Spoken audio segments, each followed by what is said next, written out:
Pablo Gunner here to talk nerdy to you about Cobra Kai Season 6, Part 3. My grade scale is must see, must stream for the best, check it out for the mid, pass for the worst. I'm Pablo Gunner, and I'm here to review Cobra Kai Season 6, Part 3.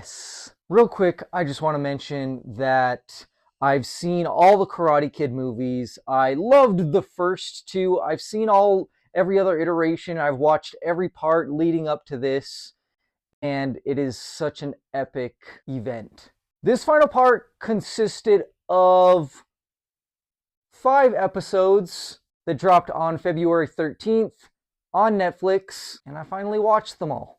It's been an absolute emotional roller coaster, even starting from especially the previous season had me tearing up pretty heavily. And in this part, the final episodes had me bawling every single episode just because of the emotion that had so much built up in this. If you're an 80s, 90s kid like me, and you grew up watching these movies, you'll absolutely love this show, and this speaks to you so heavily in so many different ways. And especially like as a man, this was perfect for me, especially because you have a Hispanic family in this who is the main focus. I mean, LaRusso's Italian, but to me, he looks Hispanic. And I don't know, to me, there's a lot of similarities there, anyways. So I just relate and see myself in so much of this, whether it's Miguel Diaz or, like I said, LaRusso. There's so much of this that I love. It was just so emotional and so intense in every single way. The way that they had built this up was just absolutely perfectly designed, crafted, created, and it really could not have been better in that way. Sure, there's some choreography that looks a little cheesy. That's always been kind of like its thing and its charm, and also the thing that kind of holds it back to a certain degree. And I can forgive that. I notice it, and it kind of pulls me out a little bit during, but it's also not real. I mean, that's the other thing. I mean, I have always loved karate, and this makes me really want to get back into martial arts, not mixed, not MMA.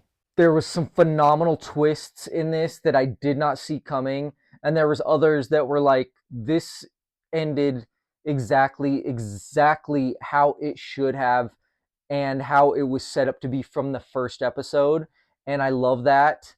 And it just ended so perfectly. I even watched a very short part with my kids, and my oldest, who was 5, was like, Dad, he's remembering. And that storytelling method should have been used more, but it was so well done with Miguel Diaz. Solo Maridueña just knocked it out of the park, as did so many of the actors. They just absolutely killed it and loved it to the end. And I feel like anytime I'm feeling emotional and need a good cry, I can just, a good manly cry, that's really going to get to the core of my manliness. I'm going to watch this because it really hits me at my core in so many ways. So I understand that this will not be for everyone, but there is a certain group of us that this will absolutely hit in so many ways and perfectly.